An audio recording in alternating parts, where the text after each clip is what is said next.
Hello, brothers and sisters of the left-hand path. Welcome back to Pluto Sophia. I am Dr. Murphy, and I am your host for this video. And today is a beautiful Saturday. It is the 30th of August, 2025.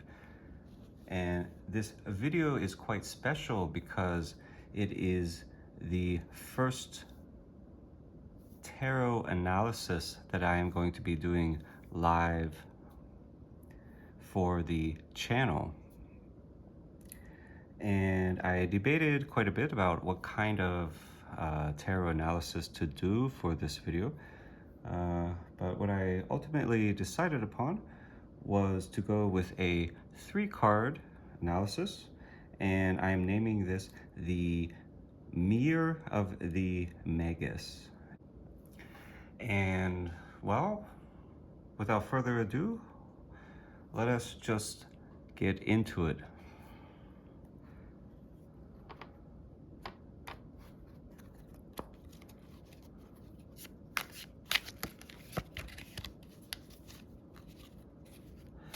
So for this first tarot analysis, I'm going with a very well-known, popular, and loved tarot deck, which is the Rider-Waite-Smith deck with illustrations by Pamela Cole Smith.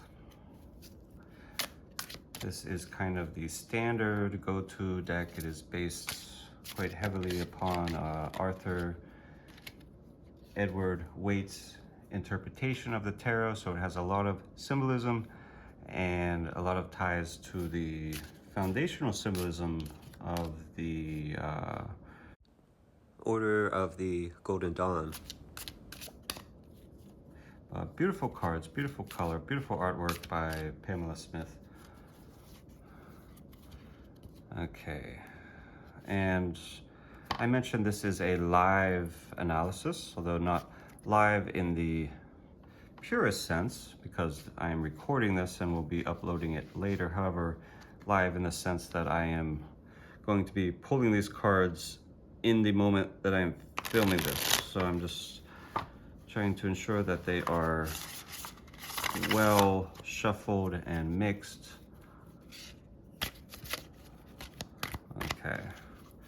Being tarot cards, and you know, this kind of standard deck of tarot, this is the Rider-Waite-Smith deck. They are quite bigger than normal playing cards, so they are a little bit cumbersome to shuffle, but I would say that is good enough. Okay, so do a few cuts here. Okay, so this is the Mirror of the Magus, and what we're going to be doing is pulling 3 cards. 1, 2, 3. The first position is going to be that of the mask. The second position is going to be that of the shadow, and the third, that of the essence. And the mask is about self-reflection. The shadow is about the hidden aspects of ourself, and the essence is about our true self. Okay, so again, without any further ado, let us really get into this. Okay, one more cut for good measure. And let's pull it. 1, 2, 3. Okay, we have our 3 cards. Okay, so first, the mask. This is what we are projecting to the world. It is the mask that we wear when we go out into the world, so it is what we want others to see. It is what we show other people. This card is our persona. It is our appearance as we make it up to be, not our natural appearance, the appearance that we make up and we present to the world. It is also the energy that we show to others, the energy that we project, whether it is intentional or unintentional. A lot of this card is intentional because it is the mask that we make to wear when we go out into the world. But there's also a lot of this card that is being projected onto others that we are not even necessarily aware of, that is unintentional, that is unconscious. This is also our social identity. It is our professional role. It is our performance self. Okay, and so let's just go ahead and turn this over and see what we have here. Okay, we have the 9 of Wands. Okay, so this card, we have the 9 of Wands. Okay, that is interesting. Okay, now before we analyze this, let's just go through each of these. Okay, so this is the mask that we wear when we walk out into society. Now let's look at the shadow. So the second position is the shadow. This is the hidden aspects of ourselves. This is getting into like psychoanalysis, the stuff that we repress, suppress, stuff that we're unaware of. But nonetheless, it is driving a lot of our activity and behavior and thoughts and feelings and emotions. It's kind of like the concealed parts of ourselves, our shame, our fears, but also a lot of our strategies, because even a lot of that we're not necessarily aware of. But it also does deal with, right, just like this, a lot of this is intentional, but some of it is unintentional and unconscious. Most of this is unconscious, but some of it is conscious. So it's the hidden stuff. Now, a lot of this stuff which affects us, it is unconscious. You know, you're getting into psychoanalysis and the unconscious mind that Freud and Dr. Carl Jung talked about, and the subconscious mind. But a lot of it too is just stuff that we choose to hide, like our strategies and plans and things like that, and perhaps even our magical and alchemical practices. Also our hidden talents, our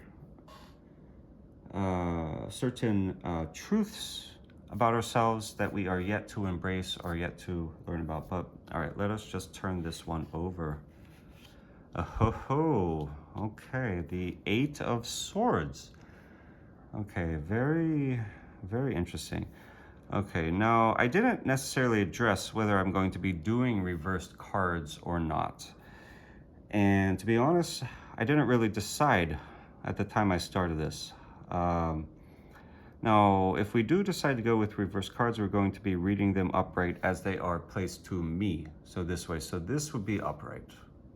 And I'm assuming that's how you're going to view it, unless I totally messed this video up and it's upside down or something. But so this would be upright, this would be reversed. And you know what? Anything goes. Let's go with reverse cards. So we have the 9 of Wands reversed, we have the 8 of Swords upright. Okay, and then we come to the third card. Now this is the essence. So we have the mask that we show others, we wear when we walk out into society. We have our subconscious and unconscious mind and the hidden and occult aspects of ourselves with the 8 of Swords. Now the essence, our true self, right, where they meet together. So this is kind of like perhaps the superego and the id in psychoanalysis, and then this would be our ego. This is kind of our true self that's trying to balance out both of these. So this is what we truly are. This is our true self that's hidden beneath the projection and the concealment. And it's this card is going to embody our sovereign soul. It's our true self, or at least our true potential and what we could be, or our destiny. Once we have stripped away all of the illusions and things like that.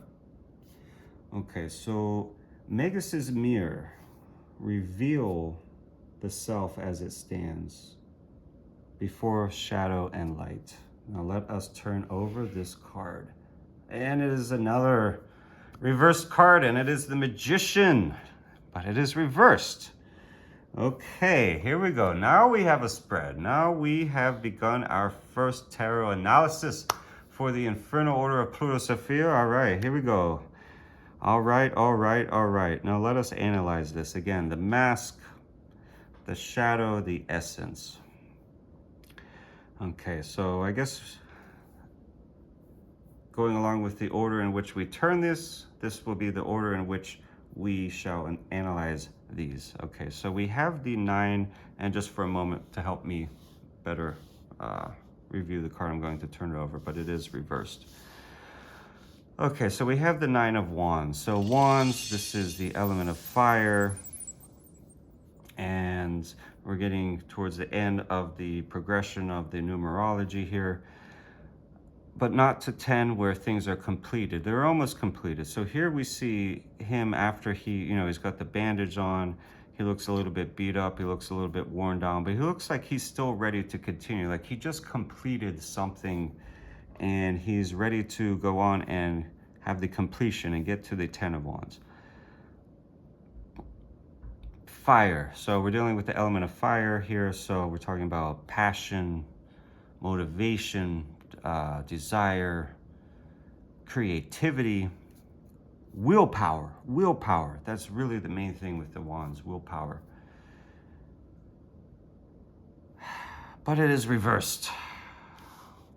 Wow, our very first card is a reverse card. Okay, so this is very interesting now.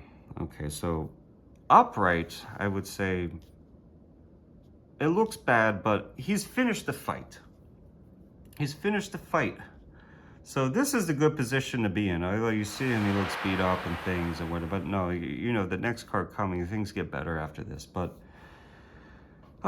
we got to reverse it. So this is telling me. Okay. So what is our? Well, okay. I almost forgot. We're doing a reading here. This is the mask. Okay. So okay. What are we trying to project here? Okay, I think I've got this. And I think this is good, actually, because if we're talking about the mask and us being of the left-hand path, magicians and alchemists trying to attain more power, apotheosis, things like this. See, this would seem like a good thing, but this is not a good thing because for our path. Because if people view this, if this is what you're showing, whether this is true or not, but this is what you're showing people, they're going to say, okay, this is like Conor McGregor after he's gotten out of the ring, after he's gotten his butt kicked. Or, I don't know, that's Conor McGregor. He's a very controversial person, but that's just the first name that came to my head. But, because he's a professional fighter and he was defeated and he's beat up, but he has that look in his eyes like, I'm not going to stop here. I'm going to learn from my mistakes and I'm going to win. And people see that.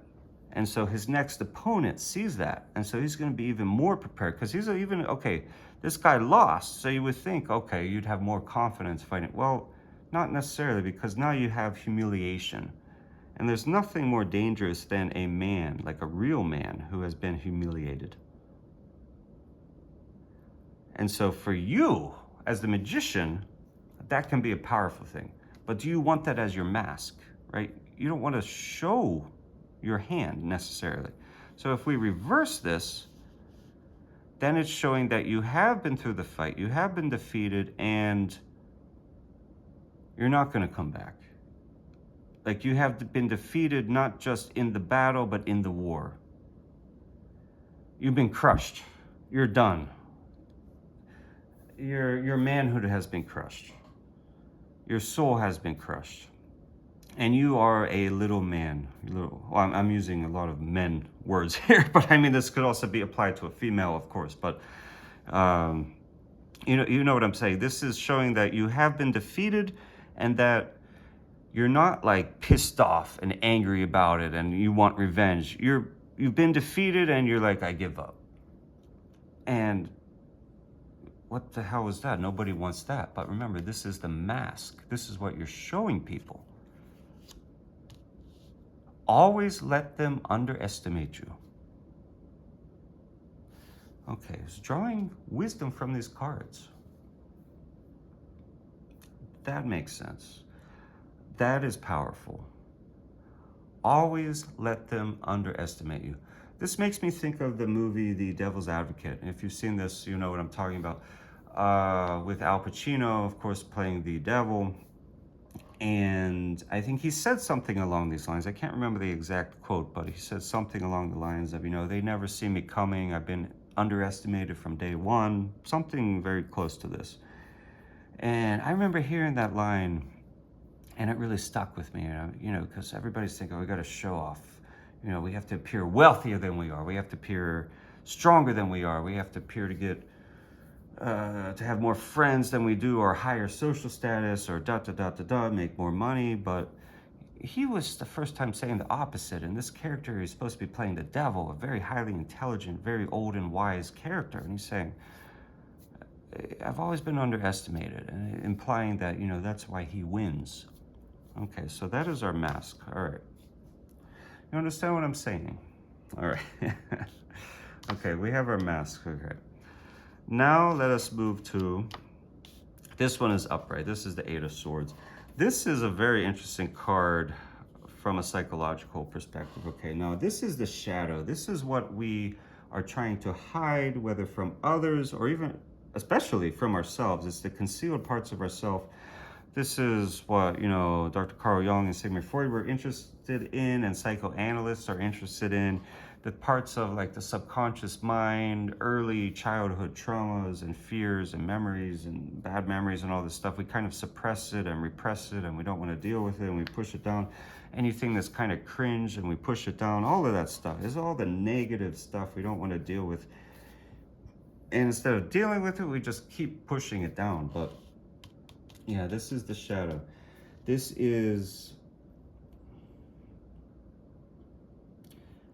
creating tension with this, because this is what we want to show people, and this is the stuff we're ashamed to show people. So there's huge tension between these cards. Huge tension. The concealed parts of the self. Shame, fear, hidden strategies, hidden talents, truths yet to be embraced. And what do we have here? The Eight of Swords. So swords have to do with thought and intellect. This is the element air. This is connected with Lucifer, by the way.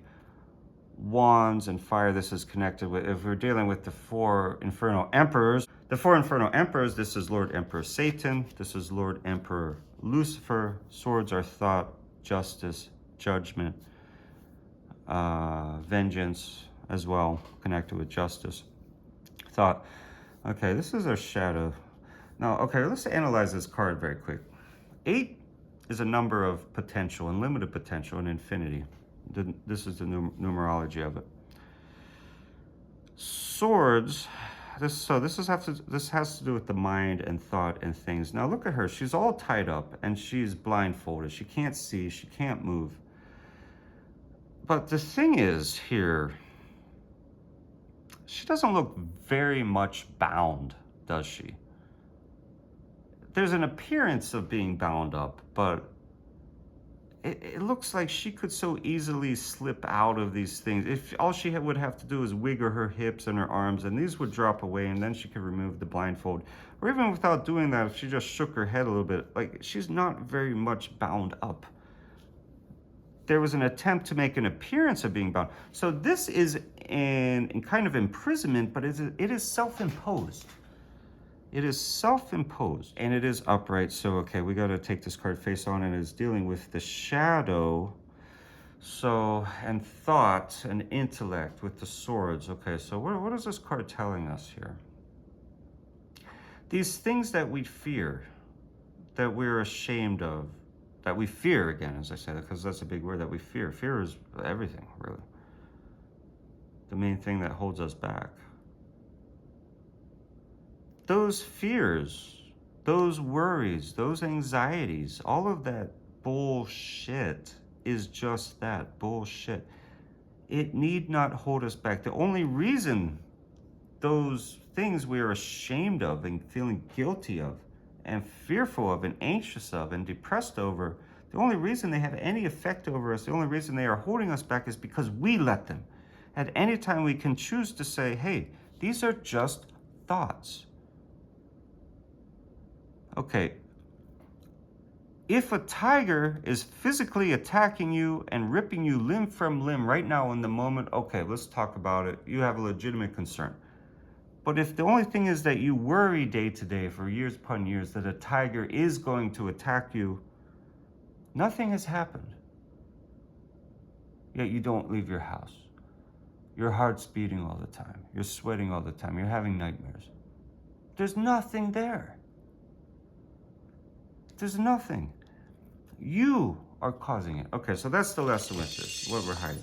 All of that stuff you're shoving down, unless it is a real issue right now, but if it's only you dealing with these memories and these bullshit anxieties and stuff, bring it up, bring it to the surface, deal with it. All right. Our true self, the essence, the magician. I love this card. Oh, why does it have to be reversed? Why reversed? Why reversed? Okay, let's turn it over real quick just to give a quick analysis. Okay, so this is the first card that the Fool comes upon in his journey through the Major Arcana. So that's why it's card number 1. The Fool, of course, being card number 0. He has the lemnis god above his head, representing infinity, infinite potential. Not that he's not a god or goddess yet, but he has the potential to be, but he's just starting out, right? The Fool was beginning his journey with carrying that little knapsack, right? His knapsack had all of the 4 elements in it. He had the earth and water and air and fire in it, and that's why he was unafraid, even though he knew he was going to step over the cliff into oblivion, the abyss, the darkness, because he didn't know what was going to await him. What was awaiting him once he stepped over the cliff into the abyss, into the void. But he knew that whatever was there, he would be prepared for it because he was an initiate and he had mystical knowledge and he had the form elements. And now he's meeting the magician. This is the first stage of the Minor and Major, the first stage of spiritual unfoldment. And he has all of his elements laid out upon the table and he's ready and he's making the law of correspondence, this posture, the law of correspondence, the law of hermeticism, principle of correspondence, as above, so below, as within, so without. This is the first true understanding, well, second. The first is the law of mentalism, but then you come understanding that whatever you do in your mind, you can do in the physical world, whatever you're trying to understand in the cosmos, you can understand through studying the atomic level, whatever, the planes upon planes upon planes upon planes, within, without. This is so fruitful, so much potential, yellow, inspiring. He's beginning his journey. He knows he's going to be a master. It's reversed. All right, why is this thing reversed? Okay, so this is our true self hidden beneath projection and concealment. And it is the true potential. Okay, now, again, this is live. I mean, I'm recording again, but I'm drawing the cards live, so I'm also trying to, in the moment, figure out what this means. Here I'm very excited. I got everything laid out. I'm ready. Now it's reversed. What does that mean? What does that mean? Is it just a warning? Do we need to go back? Oh, what does that mean? So he's pointing up, right hand to the heavens, to the mind, left hand. He's bridging the gap. Here he's still bridging the gap. Here he's still bridging the gap. Although it's interesting, could it be that easy? Right hand path, they always display it like this because Arthur Edward Waite, being of the Rosicrucians, oh, I mean, he didn't make this symbolism, but you know, it's all kind of Western occult esotericism. It's all kind of tied in somehow with the right-hand path, religion, Judaism, Christianity, all of that stuff. The right-hand path, right hand to God. Left-hand path, left is bad. You know, his left is to the earth and evil. And I could make it that simple. Is that a cop-out? I don't know. But we're reversing it and saying the left-hand path then is the way, right? Because now his left hand is up.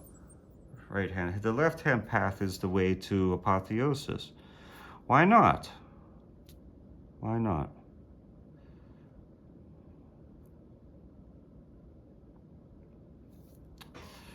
Why not? In fact, you know what? I think that's what the true self, well, because again, and then I keep forgetting, these are not just a normal, this is not a normal reading. These each have a specific, right? We have the mask, we have the shadow, and we have the true essence. And that would make the most sense, actually. For me, being of the left-hand path, and for a lot of you, if you are of the left-hand path, if you truly are a brother or sister of the left-hand path, we are reversing it. Why should the right be more noble? And you say, well, it's just a way, it doesn't mean it's more noble, but they always depict it like that. Why do they never depict the left hand going up? Perhaps we should take our power back, make it our own, and depict it as the left hand going up.